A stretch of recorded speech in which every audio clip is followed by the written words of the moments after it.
Vote کس کو دیں؟ اب گواہی دیں کس کے حق میں؟ سچوں کے حق میں۔ کونوا مع الصادقین، قرآن کہتا ہے سچوں کے ساتھ ہو جاؤ۔ قرآن یہ نہیں کہتا کہ فاسق و فاجروں کا بھی ساتھ دو۔ تو جس کو آپ ووٹ دے رہے ہوتے ہیں اس کے حق میں اپنی گواہی دے رہے ہوتے ہیں، اس کے حق میں آپ یہ بتا رہے ہوتے ہیں کہ میں جو اس کا ساتھ دے رہا ہوں اس لیے دے رہا ہوں کہ یہ حق اور سچ کے راستے پر گئے، یہ صراط مستقیم پر گئے، یہ سیدھے راستے پر گئے، تو لہٰذا گواہی دینی تو ہے، چھپانا گناہ۔ لیکن دوسرا گناہ یہ ہوگا کہ آپ حقدار کو اس کا حق نہ دیں، یعنی جس کے حق میں گواہی دینی چاہیے تھی اس کو گواہی نہ دیں اور کسی اور کے حق میں دے دیں۔ یہ بالکل ایسا ہی ہے کہ ایک شخص بالکل بے قصور ہو، جھوٹا مقدمہ اس پر قائم ہو اور آپ گواہی دے سکتے ہو کہ اس پر یہ مقدمہ جھوٹا قائم ہوا گیا، آپ وہاں گواہی نہ دیں اور آپ کے گواہی نہ دینے کی وجہ سے اس کے حق میں پھانسی کا فیصلہ ہو جائے، تو ایک تو گواہی نہ دینے کا گناہ تھا آپ پر، دوسرا اس کو اس حد تک قتل تک پہنچانے کا بھی گناہ آئے گا۔ تو یہ گناہ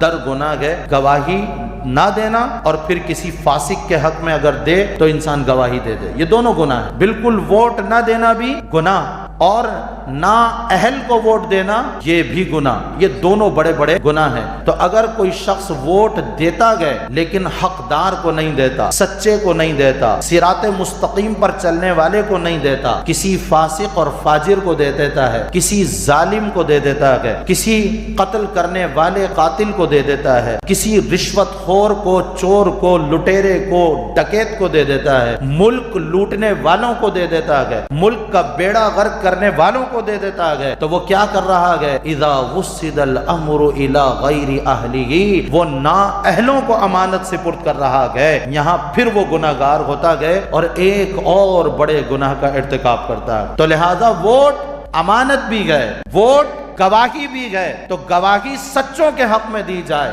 امانت سچوں کو دی جائے۔ آج آپ خود ہی اپنے ذہن میں کسی بھی لیڈر کو لے آئے پاکستان کے، کوئی آپ کو عالم نظر آ رہا ہے، کوئی متقی نظر آ رہا ہے، کوئی پرہیزگار نظر آ رہا ہے، کوئی قرآن کا قاری نظر آ رہا ہے، کوئی قرآن کا حافظ نظر آ رہا ہے، کوئی شریعت پر عمل کرنے والا نظر آ رہا ہے۔ آپ ان سارے دنیا دار لیڈروں کو دیکھیں گے تو کسی ایک میں بھی وہ صلاحیت نہیں ہے کہ آپ اپنی شرعی گواہی ان کے حق میں دے سکیں، آپ امانت ان کے حق میں دے سکیں۔ ووٹ کا معاملہ ایسے ہی ہے کہ جس کو آپ اپنی غیر موجودگی میں اپنے گھر کی چابیاں دے سکتے ہیں اعتماد کر کے، اس کو ووٹ دے دیں۔ جو لیڈر اس وقت ہمارے ذہنوں میں گھوم رہے گئے، جو فاسق و فاجر ہیں، جنہوں نے ملک میں 2-4 روپے نہیں اربوں کی کرپشن کی گئے، اربوں روپیہ ملک کا لوٹا گیا، جنہوں نے اربوں روپے کی زمینوں پر قبضے کیے ہوئے ہیں، جنہوں نے ہاریوں کو، کسانوں کو اپنا غلام بنایا ہوا ہے، وڈیرہ شاہی کے ذریعے ان پر ظلم کرتے گئے، اپنے عقوبت خانے اور نجی جیل بنائے ہوئے ہیں، ایسے لوگ ووٹ کے حقدار ہو سکتے ہیں؟ پھر ہم کیسے ان کو ووٹ دے دیتے ہیں؟ پھر یہ قوم کیسے ان کو منتخب کر لیتی ہے؟ ہونا تو یہ چاہیے کہ ایسا امیدوار جو کسی ایسی جماعت کا نمائندہ ہو، جو ظالموں کی جماعت ہو، شریروں کی جماعت ہو، جو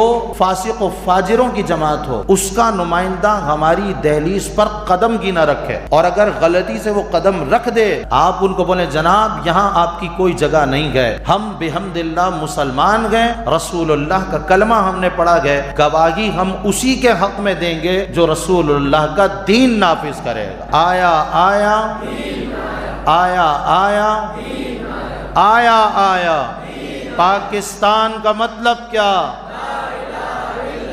دستور ریاست کیا ہوگا؟ محمد الرسول اللہ صلی اللہ علیہ وسلم۔